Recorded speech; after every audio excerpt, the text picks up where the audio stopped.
दोस्तों नमस्कार, Z plus में आपका स्वागत है। आज बात करेंगे अनुच्छेद 22 की, संविधान के अनुच्छेद 22 की और प्रिवेंटिव डिटेंशन कानून की।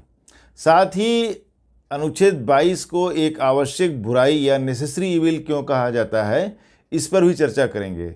दोस्तों आगे बढ़ने से पहले आपसे एक छोटी सी गुजारिश, यदि आपने अभी तक मेरे चैनल को सब्सक्राइब नहीं किया है तो प्लीज़ इसको सब्सक्राइब कर लें और बेल आइकन को प्रेस कर दें। आते हैं पॉइंट पर। दोस्तों, संविधान का अनुच्छेद 22 सभी व्यक्तियों को मनमाने पूर्ण तरीकों से गिरफ्तारी और हिरासत में लिए जाने से सुरक्षा देता है। अनुच्छेद 22 का क्लास 1 कहता है कि किसी भी गिरफ्तार व्यक्ति को उसकी गिरफ्तारी के कारणों की सूचना जितनी जल्दी संभव हो दिए बिना उसे हिरासत में नहीं रखा जा सकता। क्लास 2 कहता है कि गिरफ्तार व्यक्ति को अपनी पसंद के अधिवक्ता से सलाह लेने और अपना बचाव करने के अधिकार से वंचित नहीं किया जा सकता। क्लास 3 के अनुसार गिरफ्तार किए गए और हिरासत में लिए गए व्यक्ति को 24 घंटे के अंदर नज़दीकी मजिस्ट्रेट के यहाँ प्रस्तुत करना होगा। इसमें गिरफ्तारी के स्थान से कोर्ट तक आने तक का समय शामिल नहीं है। ऐसे व्यक्ति को बिना मजिस्ट्रेट के आदेश के 24 घंटे से अधिक समय तक हिरासत में नहीं रखा जा सकता। दोस्तों, ये सुरक्षा उपाय विदेशी शत्रुओं और प्रिवेंटिव डिटेंशन के अंतर्गत गिरफ्तार व्यक्तियों को उपलब्ध नहीं होंगे। संविधान के अनुच्छेद 22(2) के अंतर्गत प्रदत्त अधिकार पुलिस द्वारा अवैध हिरासत के विरुद्ध उपलब्ध है। न्यायालय के आदेश के आधार पर किसी व्यक्ति के जेल में अभिरक्षा के विरुद्ध यह अधिकार उपलब्ध नहीं है। दोस्तों, अब आते हैं प्रिवेंटिव डिटेंशन पर। भारत का संविधान देश की संसद को यह अधिकार देता है कि वह राज्य की सुरक्षा, पब्लिक ऑर्डर यानी सार्वजनिक व्यवस्था, समुदाय के लिए आवश्यक वस्तुओं और सेवाओं की आपूर्ति सुचारू रूप से बनाए रखना या देश की रक्षा, विदेशी मामले, भारत की सुरक्षा को ध्यान में रखते हुए प्रिवेंटिव डिटेंशन के लिए कानून बना सकती है।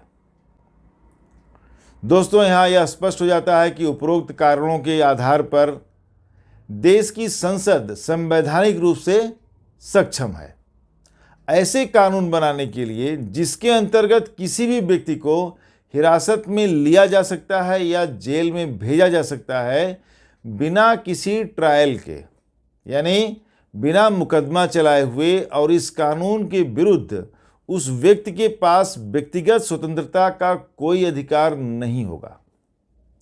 संविधान के इस कानून के संभावित दुरुपयोग को रोकने के लिए कुछ सुरक्षा उपायों का भी प्रावधान किया गया है।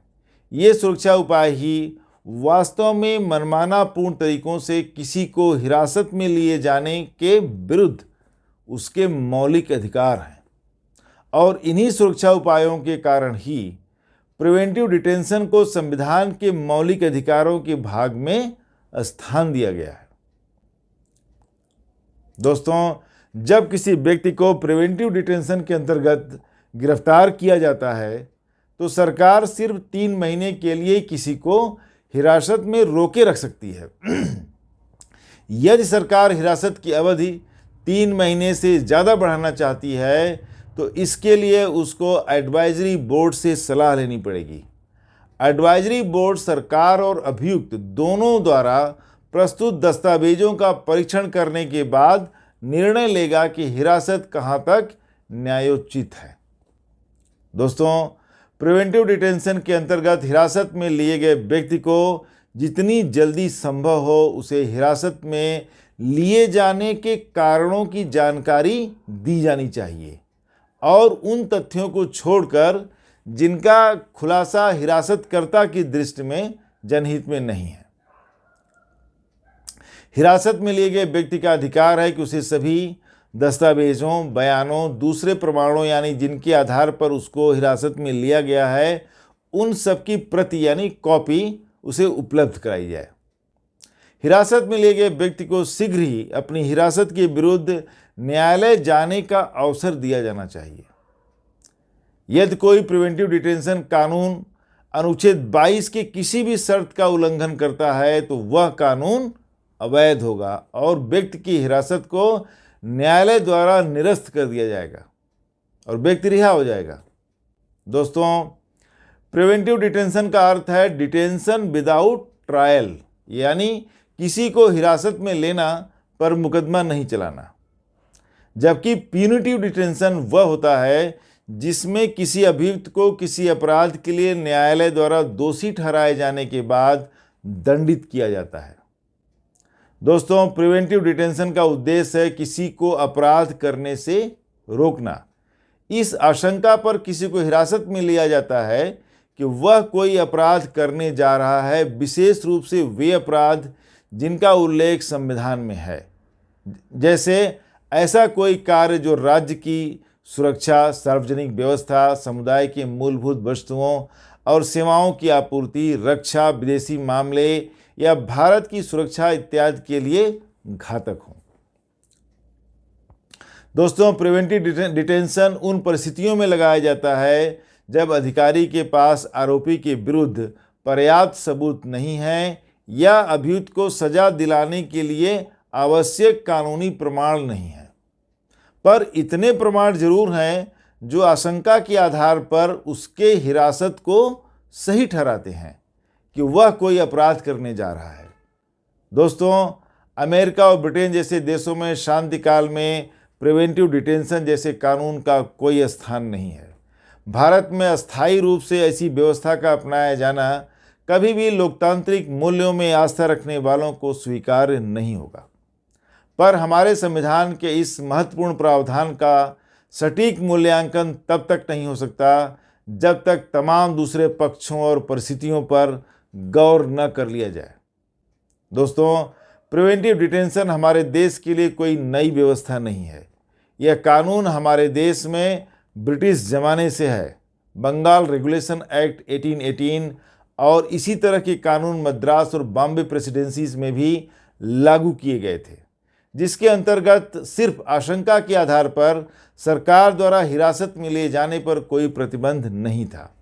डिफेंस ऑफ इंडिया एक्ट 1939 के रूल 26 के अंतर्गत सरकार को किसी को भी हिरासत में लेने का अधिकार था, यदि सरकार संतुष्ट हो कि व्यक्ति विशेष का हिरासत में लिए जाना आवश्यक है ताकि उसको देश की रक्षा और सुरक्षा के विरुद्ध कोई कदम उठाने से रोका जा सके। हाँ, यह युद्ध काल की व्यवस्था थी, जैसा कि द्वितीय विश्व युद्ध के दौरान इंग्लैंड में भी था।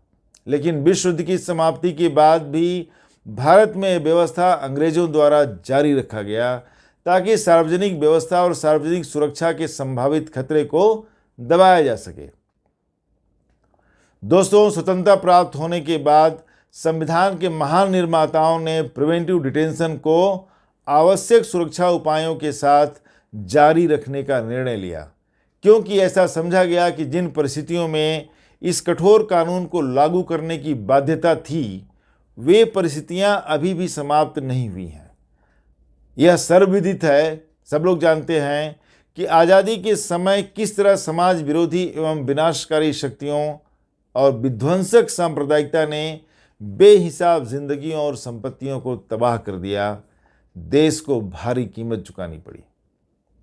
भारतीय गणतंत्र ने अभी जन्म ही लिया था।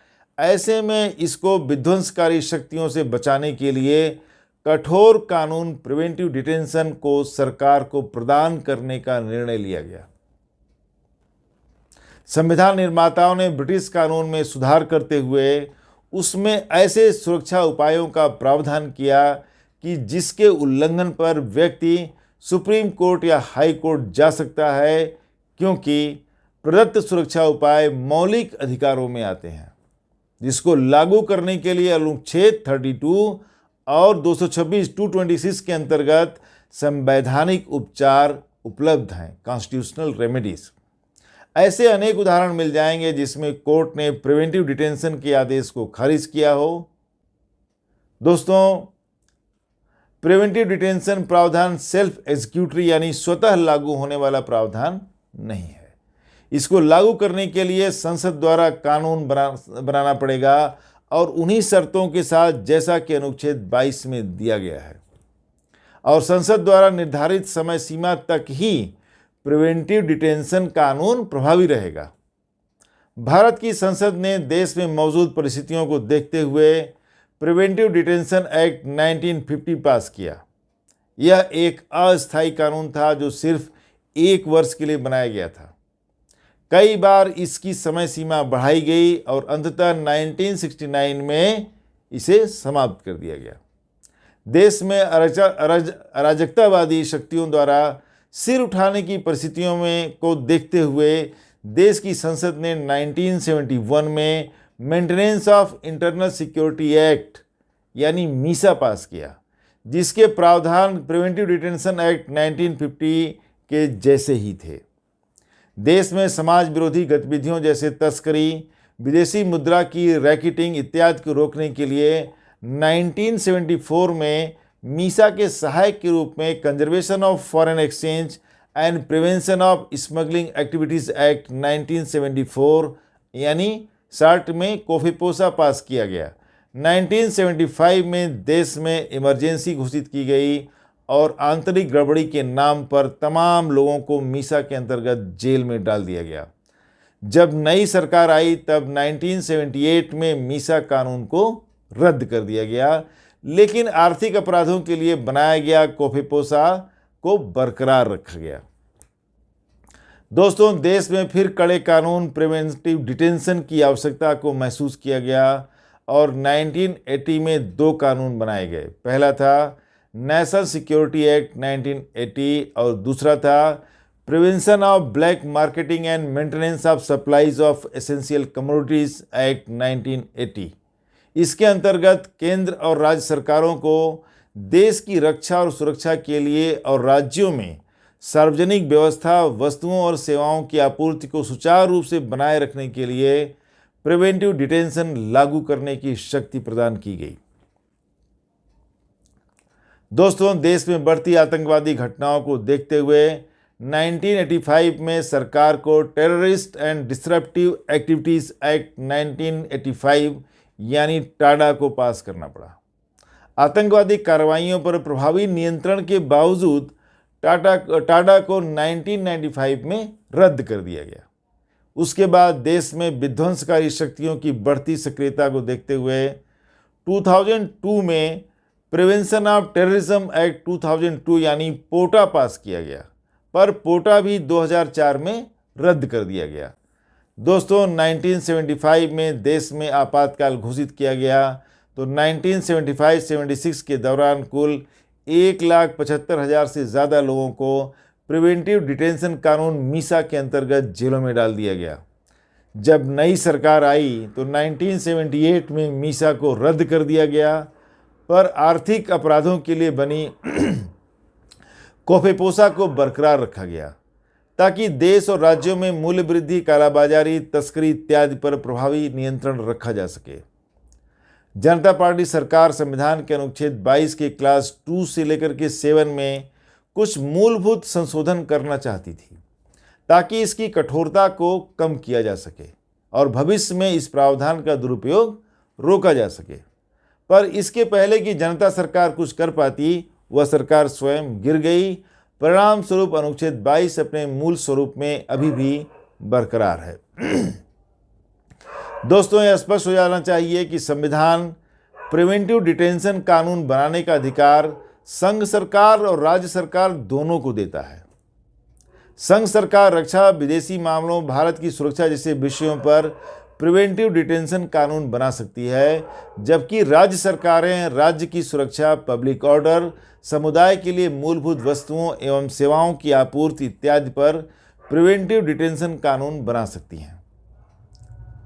कोई भी राज्य सरकार इन विषयों पर अपने राज्य में प्रिवेंटिव डिटेंशन को समाप्त भी कर सकती है अगर वहाँ पहले से है, क्योंकि इन विषयों की प्रति वह उत्तरदायी है। प्रिवेंटिव डिटेंशन का पर संघ सरकार और राज्य सरकार का कॉन्करेंट पावर यानी समवर्ती अधिकार है। दोस्तों, यदि कोई राज्य सरकार अपने अधिकार क्षेत्र में रहकर प्रिवेंटिव डिटेंशन कानून बनाती है या पहले से मौजूद कानून को समाप्त करने का निर्णय लेती है, तो संघ सरकार द्वारा किसी भी प्रकार का हस्तक्षेप बहुत कठिन होगा। ऐसी स्थिति में संविधान का अनुच्छेद 22 ही आम लोगों की स्वतंत्रता की सुरक्षा करेगा, क्योंकि राज्य के कानून की वैधानिकता को अनुच्छेद 22 में दिए गए सुरक्षा उपायों के उल्लंघन के आधार पर अनुच्छेद 32 और 226 के अंतर्गत चुनौती दी जा सकती है। इसीलिए कहा जाता है कि अनुच्छेद 22 भारत के संविधान की आवश्यक बुराई है, यानी नेसेसरी इविल है। दोस्तों, मिलते हैं नेक्स्ट वीडियो में। नमस्कार, धन्यवाद।